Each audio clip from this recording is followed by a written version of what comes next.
Okay guys, we're going to do chapter 7. We're going to start with exponential functions and do a little review. So let's remember that exponential function is a function that is represented by a constant base with the variable exponent. So the variable is in the exponent. So here are a couple of examples. We have 2 to the x, e to the x, 3 to the x squared minus 5. So some basic properties that you should have known a while ago. Anything to the 0 is 1. When you have multiplication, we add the exponents. Division, we subtract. Power to power is multiply. That's also going backwards, so you can factor out to both. That goes for a fraction 2, it goes to both. Negative exponents are in the denominator. And just remember, many of you make this mistake all the time. You cannot distribute an exponent. Okay, so here's some examples with simplifying. So if you look at 27 to the 4/3, that's actually, we can rewrite that as the cube root of 27 to the 4th. That can be written also as the cube root of 27 and then to the 4th. So you can write these either way. These are the same thing. This makes it easier to do without using a calculator, because the cube root of 27 is 3, and then 3 to the 4th is 81. Be careful here because this looks complicated, but it's to the 0. Anything to the 0 is always the value of 1. Here we're going to combine and then see if we can simplify more. So in the numerator here is multiplication, so we add the exponents. So we get e to the 2nd all over e to the 4th squared. We subtract, so 2 minus 4 is negative 2, but negatives we put in the denominator, and then we can square numerator and denominator. So 1 squared is 1, e squared is e to the 4th. Number 4, remember that we can only combine things when they have the same base. So what we're going to do here is 25 is also 5 squared.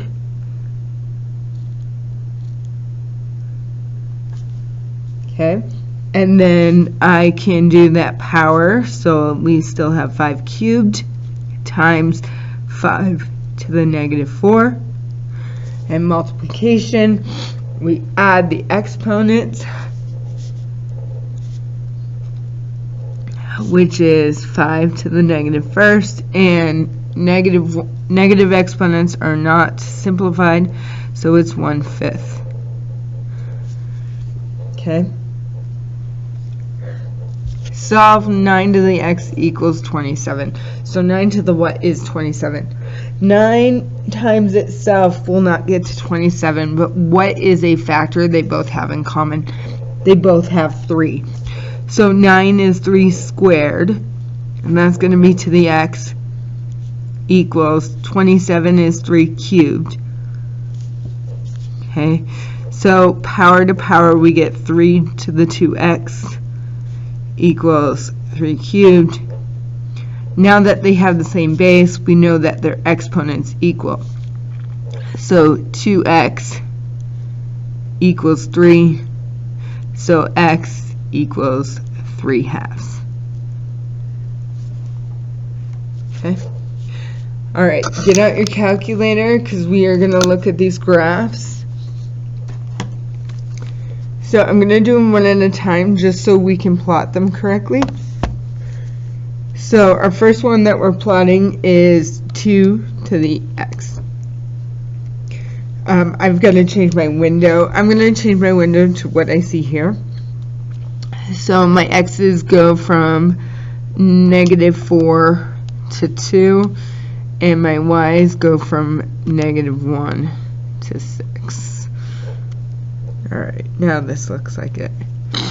So as you can see that it goes through, if you want exact points, guys, go to your second graph, which is your table, to make sure that you're just on point. So at 0 it's 1, at 1 it's 2, at 2 it's 4.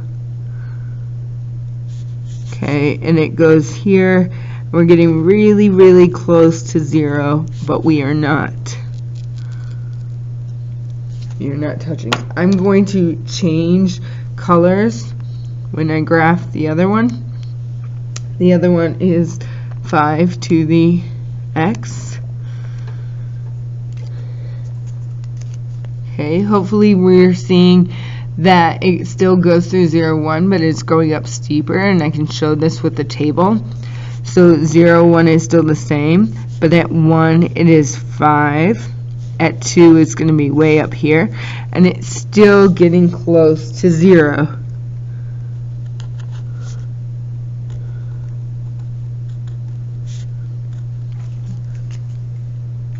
And then we have e to the x. So y equals, e is in blue. By the way, mine is down here under ln. So second ln, and then to the x. Graph. And get another color. And I see it goes through 1 again. So 0, 1. Now here at 1, it's a little bit above 2. So it's kind of in between these graphs. And as you can see, it's still approaching 0. Okay. Alright. Do you notice any similarities? Well, of course, what we should be putting down is that they all go through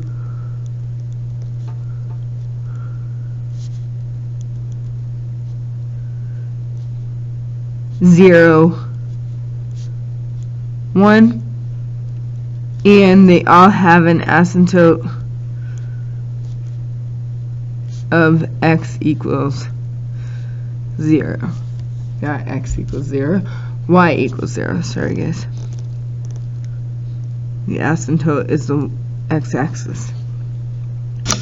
Okay, so graphs of exponentials. First of all, domain, -infinity to infinity. The range is 0 to infinity, so of course, because it's not hitting 0, right? It's an asymptote.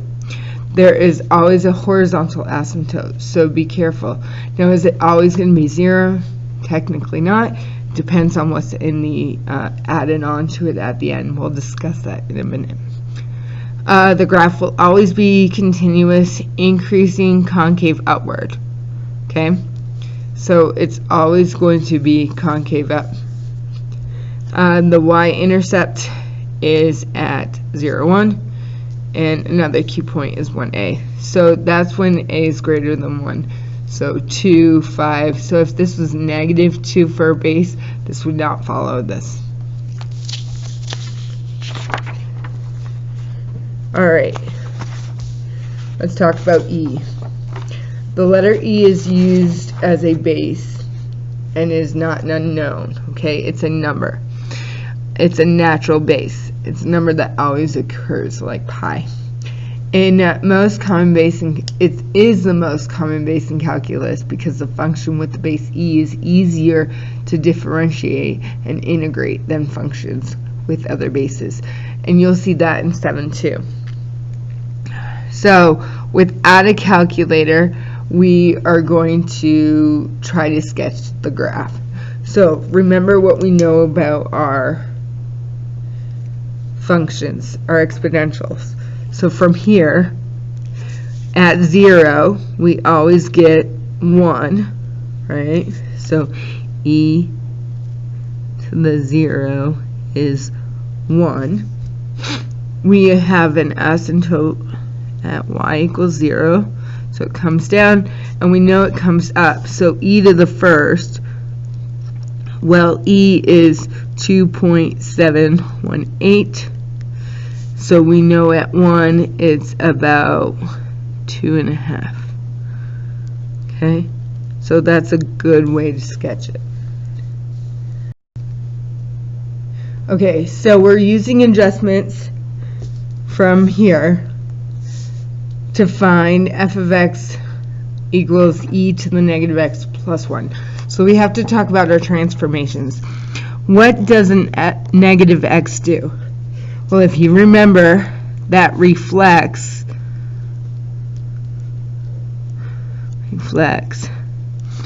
over y-axis, and adding 1 moves it up 1. Okay, so what helps with that, first of all, is the asymptote was at 0. So if we shift everything 1, that asymptote is now at positive 1 there. Okay, and as you can see, we move this point up 1. That's on the y-axis. And we flip this, right? So that means instead of on the left side it approaching the asymptote, it is now going to be on the right side. There we go. Reflection over the y-axis and up 1. All right, do some practice.